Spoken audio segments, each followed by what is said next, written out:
बिस्मिल्लाहिर्रहमानिर्रहीम। अस्सलाम वालेकुम नाज़रीन, आप यूट्यूब चैनल देख रहे हैं। मैं इमरान खान हूँ। अभी लाहौर से हमारे सहाफ़ी ज़ईम लगारी साहब पर जुल्म सितम जारी था और उन्हें सच बोलने की सज़ा दी जा रही थी।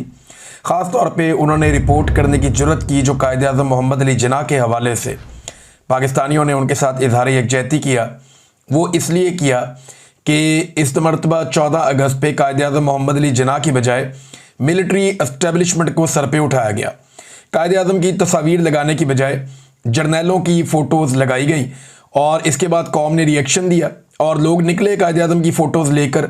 उस इवेंट की कवरेज करने की वजह से ज़ईम लगारी साहब को गिरफ़्तार कर लिया गया और उनके ऊपर जुल्म किया गया। अब एक और सहाफ़ी को इस्लामाबाद से गिरफ़्तार किया गया। सहाफ़ी हैं खालिद जमील साहब, ये सीनियर जर्नलिस्ट हैं इस्लामाबाद में। इन्हें FIA साइबर क्राइम ने गिरफ़्तार किया है और इन्होंने कुछ 3 जो आखिरी ट्वीट किए उनसे आपको आइडिया हो जाएगा कि इन्हें गिरफ़्तार क्यों किया गया। ये कॉलम तो लिखा सुहेल वड़ाइच ने, ख़बरें दी सुहेल वड़ाइच साहब ने, गिरफ़्तार कर लिया खालिद जमील साहब को। खालिद जमील साहब के आखिरी 3 ट्वीट अगर आप सुन लें तो आपको आइडिया हो जाएगा। एक ट्वीट उन्होंने जो आखिरी लिखा कि बात अब 2-4 साल के बच्चों की गिरफ्तारियों तक आ गई है, तो बेहतर है पाकिस्तान को बाज़ाब्ता सरकारी तौर पर खुली जेल डिक्लेयर कर दें। रोज़ रोज़ मुल्क और कौम की जग हंसाई अच्छी नहीं लगती। ये ट्वीट नागवार गुजरा एस्टेब्लिशमेंट को। जो अगला ट्वीट है वो इन्होंने जवाब दिया DG ISPR के ट्वीट के जवाब में। यानी जो सुहेल वड़ाइच ने कॉलम लिखा उसके ऊपर DG ISPR का स्टेटमेंट है। फील्ड मार्शल सैयद आसिम मुनीर ने ब्रसल्स में किसी सहाफ़ी को इंटरव्यू नहीं दिया, कोई भी सियासी बात नहीं की, माफ़ी वाली बात भी नहीं की। सुहेल वड़ाइच ने गैर जिम्मेदारी का सबूत दिया। अब इस पे खालिद जमील साहब लिखते हैं कि नानी ने कसम किया, बुरा किया, करके छोड़ दिया और बुरा किया। ये DG ISPR को उन्होंने एक मिसाल समझाई। देखिए, सीनियर सहाफ़ी कोई भी होगा ना पाकिस्तान में, वो ये मानेगा ही नहीं कि सुहेल वड़ाइच ने आर्मी चीफ से मुलाकात के बाद इतनी गैर जिम्मेदारी के साथ कुछ लिख दिया या मर्जी के बगैर कुछ लिख दिया। आर्मी चीफ से जो एक एक आदमी मिलता है उसकी बाकायदा लिस्ट होती है और उस मुलाकात के बाद बाकायदा आगाह किया जाता है कि ये बात आप पब्लिक कर सकते हैं, ये नहीं कर सकते। ये कोई रोटी को चोची कहने वाले लोग नहीं है। पाकिस्तान के आम आदमी को शायद ना पता हो, लेकिन जितने पाकिस्तान के सीनियर सहाफ़ी हैं या एंकर्स हैं उनको इस बात का आइडिया है। कोई एक भी ये बात मानने को तैयार नहीं है कि सुहेल वड़ाइच साहब ने अपनी मन मर्जी कर ली होगी।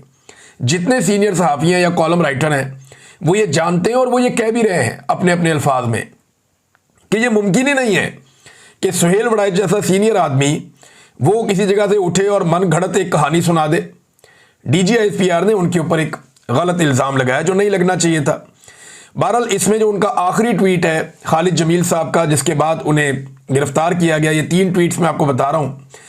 वो लिखते हैं सुहेल वड़ाइच ने तो वही लिखा जो उसे कहा गया, बंदे को वो बात ही नहीं करनी चाहिए जिस पर कायम ना रह सके और 6 रोज़ बाद तरदीद करनी पड़े।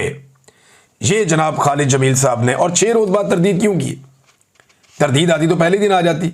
तो अब सीनियर सहाफ़ी खालिद जमील साहब को भी अगवा कर लिया गया। बाद में पता चला जी उन्हें FIA लेकर चली गई है और अब उन्हें कानूनी कार्रवाई का सामना करना पड़ेगा। क्यों करना पड़ेगा? कि तनकीद नहीं सुन सकते इस वक्त पाकिस्तान के मिलिट्री एस्टेब्लिशमेंट के लोग। जो तनकीद की जा रही है उनके ऊपर खालिद जमील साहब ने जो की है या बाकी लोग जो कर रहे हैं, जो ज़ईम लगारी ने किया, जो बाकी सहाफ़ी करते हैं, तो सहाफ़त पाकिस्तान में एक जुर्म बना दी गई है और लगातार यही किया जा रहा है। सुहेल वड़ाइच साहब ने एक और कॉलम लिखा सोशल मीडिया पर, उन्होंने उसको जारी किया है और उन्होंने तस्हीह करने की कोशिश की है। मेरे ख्याल में सुहेल वड़ाइच साहब नाकाम रहे, मुकम्मल तौर पे नाकाम रहे हैं सफाई पेश करने में। मैं उनसे उम्मीद कर रहा था कि जितने वो पुराने आदमी हैं, जितना उनका तजर्बा है, मैं इससे बेहतर की उनसे उम्मीद कर रहा था, लेकिन वो कर नहीं पाए। नंबर 1 DG ISPR, जिन्होंने उन्हें DG ISPR ने उनके ऊपर एक्चुअली जो हमला हुआ वो तो DG ISPR ने किया ना, कि ज़ाती मफाद की खातिर झूठ बोला, मन घड़त कहानी सुनाई, अपने से घड़ के कहानी सुना दी।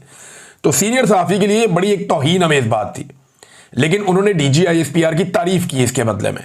लेकिन सारा अटैक उन्होंने PTI पे कर दिया या PTI के लोगों पे कर दिया या सोशल मीडिया पे कर दिया। भाई जिसने आपकी मंजी ठोकी है जिनसे मुलाकात करके आपने बात की और उसके बाद आपकी मंजी ठुक गई, उधर आपकी जुबान ही नहीं चल रही, उधर आप बात ही नहीं कर रहे। लेकिन जो लोग उसकी निशानदेही कर रहे हैं वहां आप बात कर रहे हैं। देखिए, पीटीआई ने सुहेल वड़ाइच साहब को यह बात समझनी पड़ेगी, पीटीआई ने खबर देने पे सुहेल वड़ाइच साहब की कोई तनकीद नहीं की, कोई क्लास नहीं ली।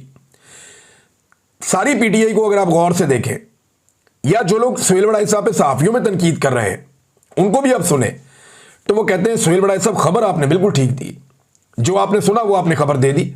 और उसकी तस्दीक ऐसे होती है कि गुज़िश्ता साल 7 मई 2024 को यही बात DGISPR ने अपने मुंह से कही हुई है और मुख्तलिफ जगहों पे बार बार ये बात ये सारे लोग करते हैं। बेशुमार टाउट्स इससे पहले ये बात कर चुके हैं, मीडिया के ऊपर बार बार कह चुके हैं जनाब माफी मांगनी पड़ेगी, नाक रगड़नी पड़ेगी, जब तक माफी नहीं मांगेंगे तब तक नहीं छोड़ेंगे। ये बातें पहले बहुत लोग करते रहे, आप पहले आदमी नहीं है, ये ख्वाहिश भी है और ये बातें भी पहले होती रही हैं। ये बात करके आपने कोई गुनाह नहीं किया, आपने वही बताया जो आपने सुना, और कोई ये मानने को तैयार नहीं है कि आपने अपने से एक कहानी सुना दी, ऐसा हो नहीं सकता। लेकिन लोगों को आप पे एतराज ये है कि आपने उस ख्वाहिश की तकमील के लिए रास्ता बनाना शुरू किया। यानी नवाज शरीफ को आप कहते थे डट जाओ, इमरान खान को आप कहते हैं हट जाओ। ये जो आपका एक दोहरा मेयार है दोनों पॉलिटिकल पार्टीज के लिए, लोग इस पे परेशान हैं। इसके बारे में लोग ये कह रहे हैं। अब सुहेल वड़ाइच साहब अपने जो उन्होंने सफाई पेश की है, एक तो DGISPR के मामले में उन्होंने खामोशी इख्तियार की, ठीक है, उनकी अपनी चॉइस है। दूसरा, वड़ाइच साहब ने एक तरफ तो इमरान खान साहब को यू टर्न, ये कॉलम में ही कहा था ना अपने कि इमरान खान साहब एक यू टर्न ले लें, जो उनके बकौल बहुत अच्छे होते हैं, और माफी मांगने के आपने मशवरे दिए इमरान खान साहब को। एक तरफ सुहेल वड़ाइच साहब अपने नए कॉलम में कुछ और कह रहे हैं, पुराने कॉलम में कुछ और कह रहे हैं। पुराने कॉलम में सुहेल वड़ाइच साहब ने ख्वाहिश का इजहार किया था कि इमरान खान साहब को यू टर्न लेके माफी मांग लेनी चाहिए, मुल्क की खातिर आगे बढ़ जाएं।